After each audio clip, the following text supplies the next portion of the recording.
에이 뭐 세금 나라에서 내라는 대로 그냥 내는 거지. 진짜 그러다가 부가세란 뭔지, 왜 내야 되는지, 그리고 이 부가세를 어떻게 내는지 엄청나게 쉽게 설명을 드릴게요.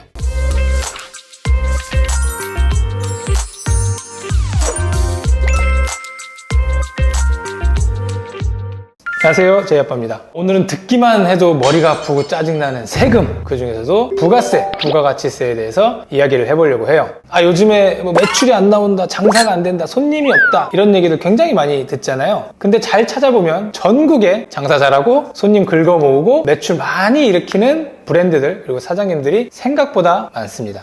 그분들보다 더 찾기 힘든 분들이 뭐냐? 바로 세금에 대해서 잘 아시는 분들은 정말 생각보다 찾기가 쉽지 않아요. 제가 지지난주에 지방에 한 상담을 다녀왔는데 거기 대표님은 매장을 운영하신 지 5개월밖에 되지 않았어요. 근데 매출을 1억씩 찍어요. 그리고 손님들이 막 바글바글하고 서비스도 엄청 잘하시고 평도 좋아요. 그분이랑 상담을 하면서 대표님 이제 장사는 잘 하시니까 세금 준비하셔야 된다. 부가세 부분 미리미리 계산해놓고 미리미리 빼놓으셔라. 이제 말씀을 드렸더니 에이 뭐 세금 나라에서 내라는 대로 그냥 내는 거지. 계산해서 내면 되는 거 아니야? 에이 그런 거 필요 없어요. 라고 말씀을 하시더라고요. 생각보다 이렇게 생각하시는 분들이 많아요. 진짜 그러다가 제가 부가세란 뭔지, 왜 내야 되는지, 그리고 이 부가세를 어떻게 내는지 엄청나게 쉽게 설명을 드릴게요.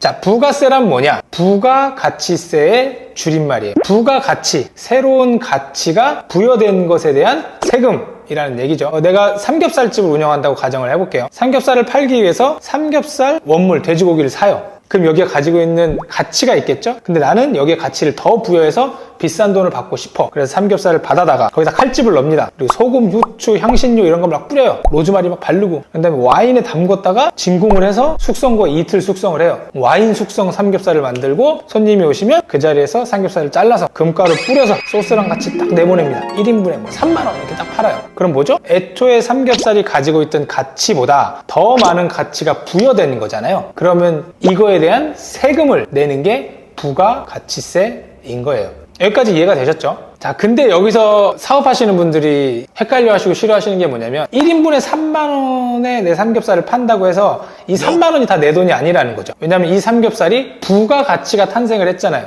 그래서 이 3만원의 가격, 3만원의 10%를 부가세로 나라에서 가져갑니다. 실제로 내가 3만원의 삼겹살을 팔지만 실제 가격은 1인분에 27,000원이에요. 그러면 이렇게 말씀하세요. 야, 그거 줬다 뺐을 거면 그거 뭐하러 부과하냐? 애초에 그냥 27,000원에 팔려고 해. 세금 그 사람이 내면 되지. 그걸 왜 내가 내? 라고 얘기를 합니다. 근데 잘 생각해 보셔야 되는 게 내가 삼겹살을 만들어서 팔긴 하지만 나는 그걸 만들어서 파는 생산자이기 이전에 소비자인 거죠. 나는 삼겹살을 만들기 위해 와인도 돈을 주고 사고요. 소금, 후추, 뭐 로즈마리, 또 여러 가지 향신료, 그에 필요한 부가 재료들을 돈 주고 삽니다. 나는 이미 부가세를 내고 산 거예요. 그쪽에다가. 그럼 나는 생산자이기도 하지만 소비자인 거죠. 이거를 왜 이렇게 하냐면 모든 사람들이 물건을 살 때마다 10% 세금을 내면 이게 물리적으로 불가능하잖아요. 그래서 사업을 하는 사람들이 손님들이 내는 부가세를 내가 가지고 있다가 한 번에 모아서 내는 겁니다. 그러면 내가 판매한 매출의 10%를 고스란히 부가세로 내야 되냐? 아니죠. 왜냐?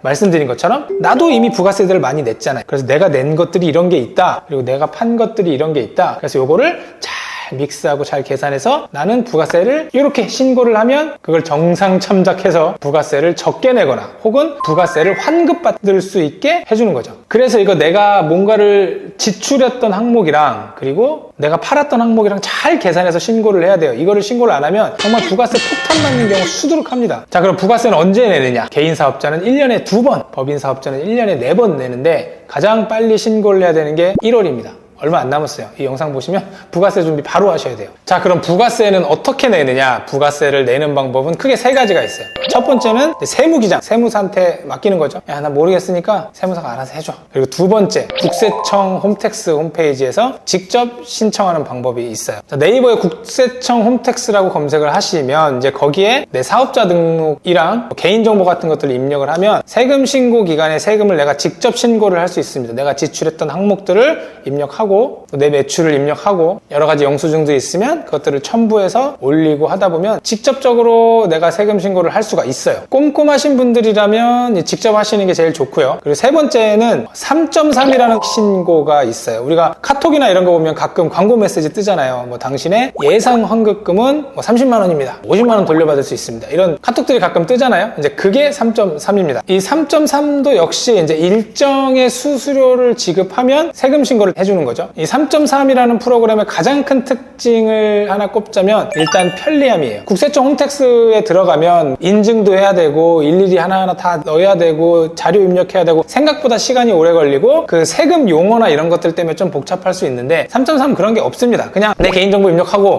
클릭 몇 번만 하면 이게 알아서 세금이 계산이 되고 환급이 돼요. 우리나라 자영업자분들이 총 560만 분 정도 계시는데 그중에 230만 분 정도가 실제로 이 3.3에 가입해서 이제 활용을 하고 계시고요. 꼭 사업자가 아니더라도 부가세를 내시고 다른 세금들 내시는 경우까지 포함하면 1,800만 회원이 3.3에 가입이 되어 있다고 해요. 부가세 신고 기간이 아직 남아 있어요. 있는데 3.3에 가입을 하시면 이제 그 신고 기간에 맞춰서 알림톡도 이제 따로 보내주고 3.3이 그래도 좋은 점 중에 하나가 뭐냐면 세금 신고를 내가 바로 수수료를 내고 신청하지 않아도 된다는 거죠. 내가 개인정보를 입력하고 뭐 이런저런 것들을 입력하면 나의 예상 부가가치세가 얼마인지 계산해서 알려줍니다. 혹은 나의 예상 환급받을 수 있는 부가세의 대략적인 금액을 알려줘요. 물론 100% 똑같을 순 없지만 거의 비슷한 수치의 금액들을 알려줘요. 이제 그걸 가지고 내가 여기다 결제를 해서 세금 환급을 받을 것인지 말 것인지는 무료로 조회를 해보고 결정을 해도 되는 거라서 이 부분은 굉장히 좋은 것 같아요. 그리고 1월 부가세 신고 기간 중에 이제 새로운 게 업데이트 된다고 하는데 이게 뭐냐면 카드 공제에 대한 기능이 업데이트가 된다고 해요. 홈택스 기본 공제라는 게 있어요. 홈택스에서 기본으로 공제해 주는 게 있는데 우리가 카드 지출 중에 더 공제받고 더 절세하고 더 신고할 수 있는 부분들을 간단하게 찾아서 도와주는 서비스가 업데이트 된다고 하니까 참고하시면 좋을 것 같고요. 지금 보여지고 있는 예시처럼 비슷한 업종의 사장님들은 요 내역들을 주로 공제로 제출했으니까 사업 지출이 맞는 부분이 있으면 선택해서 조회를 해보셔도 좋을 것 같아요. 그리고 마지막으로 1월 10일까지 3.3 사전 신청을 하시면 수수료 결제 30% 할인 쿠폰을 보내준다고 하니까 혹시 비교해보시고 필요하신 분들이시라면 1월 10일 이전에 신청하시는 게 더 좋을 것 같고요. 필요하신 분들이 있으실까봐 사전 신청 페이지 링크는 제가 하단 고정 댓글에 달아놨으니까 확인해보시면 좋을 것 같고요. 세금에 대해서 조금 잘 아시고 꼼꼼하신 분들이고 그냥 내가 하는 게 제일 편해라고 하시는 분들은 국세청 홈택스에서 직접 일일이 하시는 게 좋습니다. 그리고 사업을 하다 보면 복잡한 것들이 많잖아요. 이 복잡한 신고는 더 안전하게 세무사가 추가 검토될 수도 있어요. 하지만 뭐 숫자나 컴퓨터와 친숙하지 않으신 분들이나 시간이 없으시고 조금 빨리빨리 하시기를 원하시는 분들은 3.3이 충분한 대안이 될 수 있을 것 같아서 한번 안내를 해드렸고요. 서두에 말씀드린 것처럼 장사를 잘하는 것도 중요합니다. 하지만 장사를 잘하고 세금 신고를 잘 못하고 절세를 잘 하지 못하면 죽 서서 개줍니다. 세금 신고 꼼꼼히 챙기시고 3.3도 한번 잘 검색해 보시길 바랍니다. 감사합니다.